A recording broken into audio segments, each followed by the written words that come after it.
Hello everyone and welcome back to the channel. Today we are taking a look at the iFlight Nazgul5. It is a 227 millimeter 5-inch, and this here is the bind and fly model with the FlySky XM Plus receiver, and it is the 4S version. Now it is also available with the FlySky RXSR receiver and also without a receiver. It now is also available in the HD version with the Caddx Vista with various receivers, including the TBS Crossfire. Now, it is a solid built FPV racer built on the iFlight XL5 V4 frame. Now, the frame is a true X freestyle frame configuration and has arms that are 5 millimeters thick and 11.5 millimeters in width. Now the top, the bottom, and the sandwich plates are 2 millimeters in thickness, as well as the camera mounting side plates. Now the width of the top plate is 32.6 millimeters and the length of the top plate is 140 millimeters. Now the battery strap is able to slide back and forth, so it can be adjusted when a GoPro mount is mounted and slide back when flying without a GoPro to maintain center of gravity. The frame can accommodate a 20 by 20 millimeter stack as well, but it comes with a single 30 by 30 millimeter stack, which contains the 45 amp Success E series 2 to 6S capable BLHeli D-Shot 600 4-in-1 ESCs. Now the flight controller is the iFlight Success E series as well, and it is an F4 flight controller with Betaflight F4 firmware. Now it has an 8 megabyte built-in memory for black box data logging needs and has 4 UARTs. We will check in Betaflight which version it comes with. The VTX is the iFlight Force VT5804 V2 VTX, which is a 600 milliwatt 48 channel VTX, switchable from 0, 25, 100, 200, 400, and up to 600 milliwatt, with the IRC tramp protocol built in. It has an MMC-X connector, and the SMA pigtail is mounted to the TPU antenna/receiver mount. Now the VTX antenna is the iFlight 3dBi Albatross antenna, or the Doom antenna as they call it. Now make sure you put the antenna on the quad before the very first power up, so as to not burn out the VTX. Now the whole stack is soft mounted with rubber spacers to minimize vibrations to the flight controller, but it looks like they could have used a slightly taller spacer between the flight controller and the VTX. Perhaps an O-ring could separate them just a little bit more, since there is lots of room up on top. There's also a 470 microfarad 50 volt capacitor soldered onto the bottom battery pads on the ESC, and the XT60 power cable is soldered on to the top battery pads on the ESCs. The motors are the iFlight Xing E series 2207 2750 kV 4S motors, but it is also available with the 1800 kV motors if you get the 6S version. The motor wires have a protective sleeve double-sided to the arm, which makes them look clean and at the same time helps to provide protection from prop strikes. A very nice feature, and it feels like they are on there pretty good. However, the motor wires stick out like spider legs, and it looks cool, but they get in the way when grabbing the quad from the side, and one has to keep in mind not to grab the wires so as to not mess up the solder joints or compromise the motor wires themselves. So grabbing it by the arms or the front and the rear frame is the way to go. So there's TPU printed motor guards, TPU printed bumper guards front and rear, and a TPU printed antenna mount that also doubles as the receiver housing, which is an awesome idea. And most importantly, the bind button on the receiver is still accessible while the receiver is safeguarded and tucked in. Very nice. There's also TPU printed material on each side of the camera mount, and they provide a soft mounting for the FPV camera. However, the TPU printed GoPro mount needs to be purchased separately. The FPV camera is the Cadex Ratel Starlight FPV camera, which is an excellent daylight FPV camera, but it can also be used to fly at night as well with just minimum amount of light. Now it usually comes in yellow or red, but this one is in black, so maybe it is made just for the Nazgul5. And it looks like it has the 2.1 millimeter lens, which will give about 150-degree field of view. The quadcopter came in the box just like this with foam protectors. And in the box, we are given not just one, but two sets of iFlight Nazgul 5140 tri-bladed props. And also we got the wiring diagram pamphlet for the different type of receiver that you might come across, and also the VTX diagram for different types of VTX, and LED wiring diagram, 4-in-1 ESC wiring diagram, and if you want to put a GPS, there's the GPS wiring diagram and the camera buzzer wiring diagram as well. So very nice. And we also get some stickers here. And this Doom antenna, or the Albatross antenna, came inside of this bag of goodies, which I took out and placed on the quad already.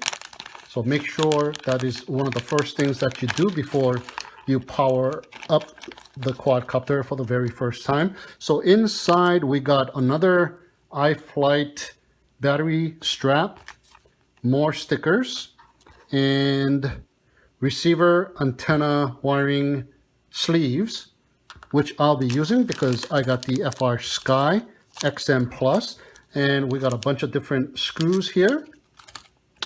And we got not one, but two battery non-slip pads. So very nice. And we got the prop nuts. And we got the little menu board jogging joystick for your FPV camera. And we got a 3D printed sleeve for your antenna, so you can slide it on and have easier time screwing it on and screwing it off. So very nice. So here we are about to go through the binding process. So every time I power up a new quad for the very first time, I'm now using the Vifly ShortSaver just to be on the safe side. If you haven't seen my review video of the Vifly ShortSaver, I'll leave a link right up here and down below as well. It is the best magic smoke stopper there is. I highly recommend it. Even if I just change out a component, I'm still using it just to be on the safe side.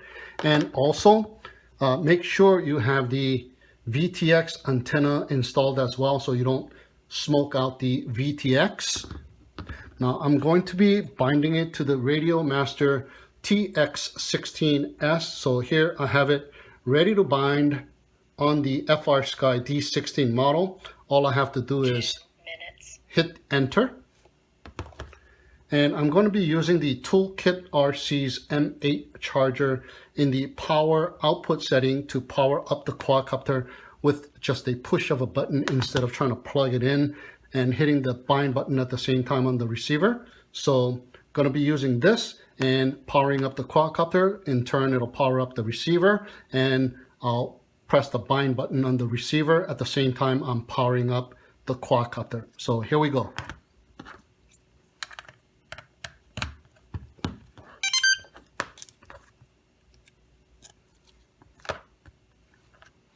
Okay, output,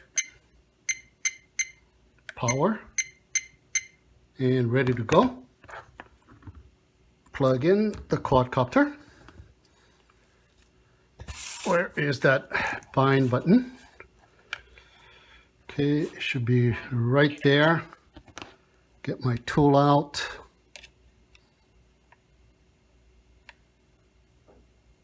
Okay, got it.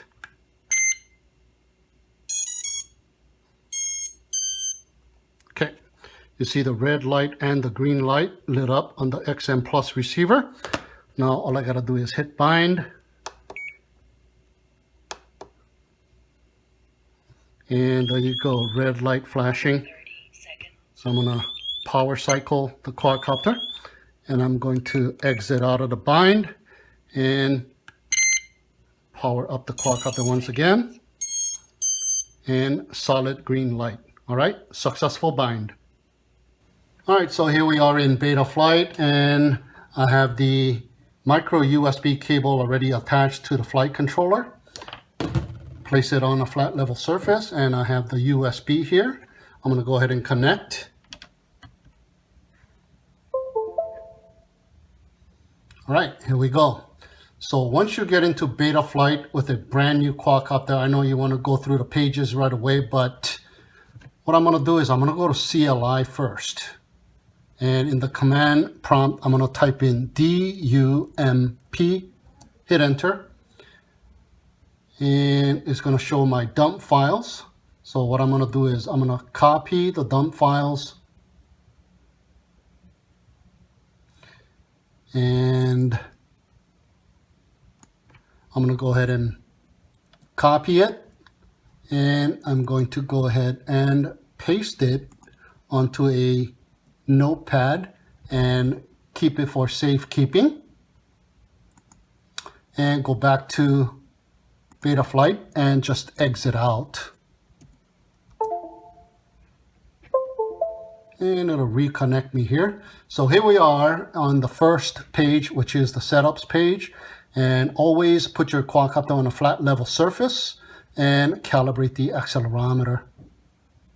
Once you have done that, you can move on to the ports tab. And let's go and take a look at what UARTs are being used here. UART 1, we have the IRC tramp protocol. UART 2, we got the receiver. UART 3 is empty, so we can use UART 3 for something else like the GPS module or something like that. UART 6 has smart port telemetry turned on. Now I have an XM Plus receiver, so I don't have smart port telemetry or telemetry for that matter. I do have RSSI, but I'm just going to leave it just the way it is. All right, so let's go to the config tab and let's check it out. We got D-Shot 300 already set up and 5.5 on the motor idle, and we got bi-directional D-Shot turned on. I believe you will need BLHeli32 ESCs for this. We have BLHeli S ESC protocol on here, so this is not going to work for us, I don't think. I'll just leave it on. Oh, check it out though. We got props that are reversed. So we got to remember to attach our props going outwards when we put our props on. Okay, clockwise 180, 4 kilo accelerometer turned on, 180 degrees on the arming, and craft name set to XL5. That's the frame name. I'm going to go ahead and change it to Nazgul5. Okay. Scrolling down, we got serial-based receiver S-Bus. And we got telemetry turned on. I'm just going to leave it on. We got air mode turned on permanently. I don't like that, so I'm going to turn it off. I'm going to put it on a switch. we got the beacon turned on and everything else is turned on. So let me go ahead and save and reboot. Okay, just go back to the config and make sure that everything is registered here. Power and battery. I'm gonna hit 3.2 and 3.2 and hit save. Okay, fail safe tab. It is set to drop here, but I'm gonna put my throttle on hold. So that's it. We don't have GPS. Save and reboot. Okay, so PID tuning. Let's see what we got here. 50. That looks like adjusted PIDs to me. So let's go to profile 2. And this is Betaflight default. You got the sliders turned on. So they did change it. And profile 3 is Betaflight default. So profile 1, iFlight has already set the PIDs here. So let's see. Rate setting 1717. I'm going to change it to my rates here. 0.9, 0.9, 0.8, 0.8. And let's check out the filter settings here. Okay, default filter settings is right in the middle, so they raised it up as well. Oh, there you go. So I'm going to go ahead and hit save here. And you know, they turned on the RPM filtering as well. And they have set it to 3. I don't know if it works on BLHDS ESCs. But anyway, I'll just leave it, and I did save it, didn't I? Yeah, I did save it. Now let's go on to the receivers tab, and let me go ahead and turn on the transmitter.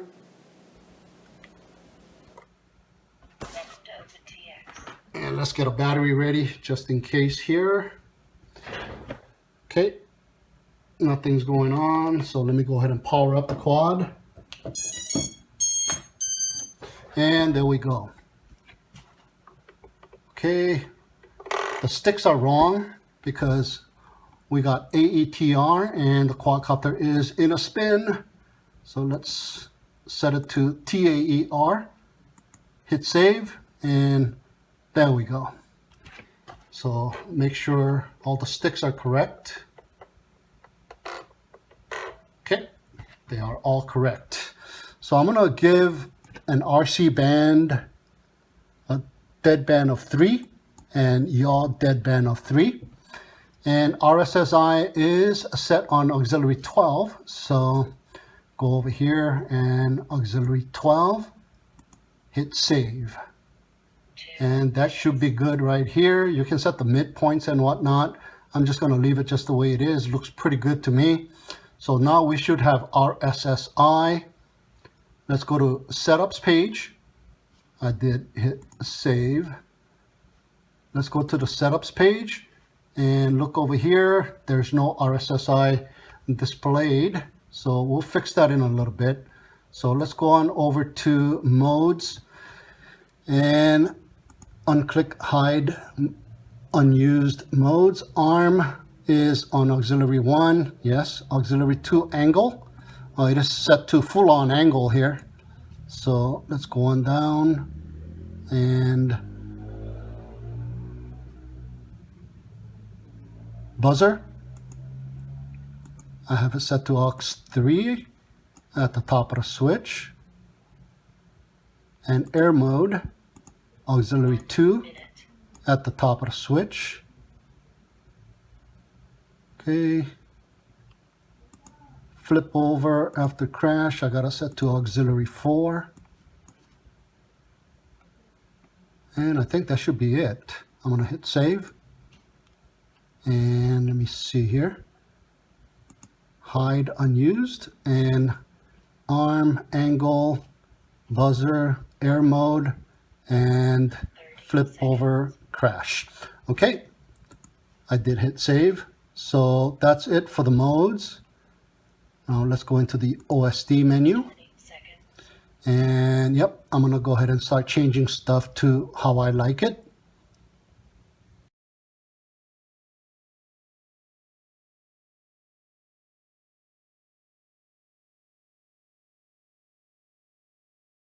Okay, I think that's set up here. And I think that'll do it here.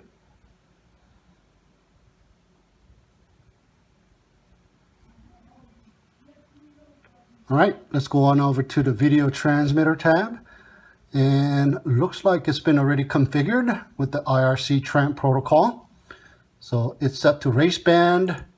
I'm going to set to BOSCAM A and to channel 7 at 600 milliwatts. I'm going to turn it down to about 200 milliwatts. And everything is already preset. So let me go ahead and save. All right, that is it on Betaflight. There's one more thing you can still do here since I've made all the changes. You want to go back to CLI and type in dump one more time. And this is the dump file with all the changes made. So let me go ahead and copy that as well.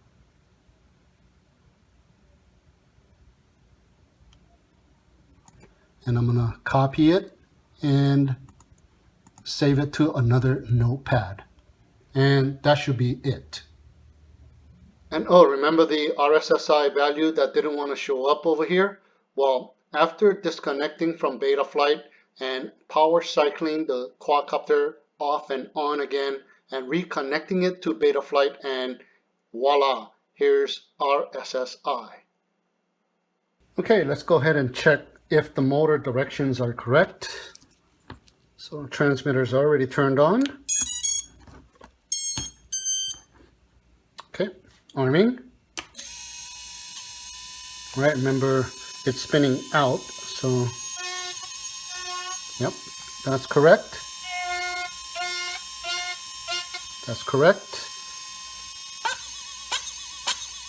Yep, correct. Yep, all motor directions are correct.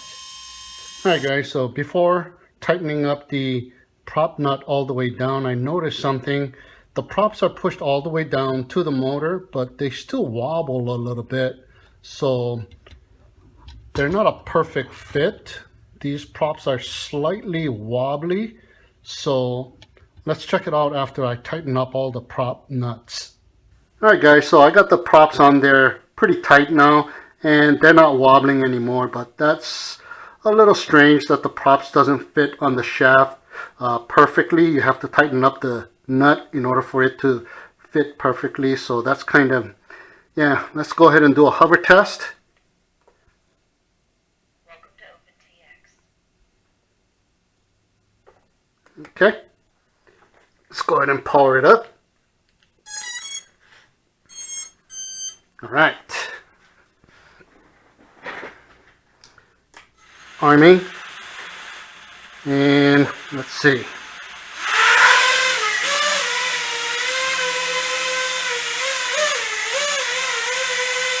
Very nice.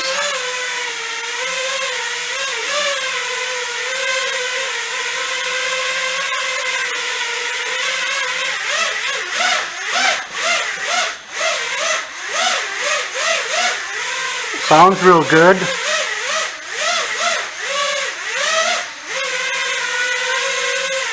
All right, we are good to go for a flight test, and that'll be coming out very soon. All right, let me go ahead and land it. Nice. All right, guys, so let's go ahead and do our final test to make sure that the camera and the VTX is working. And looks like it's working good. There we go. All right, so that'll do it for this video of the iFlight Nazgul5.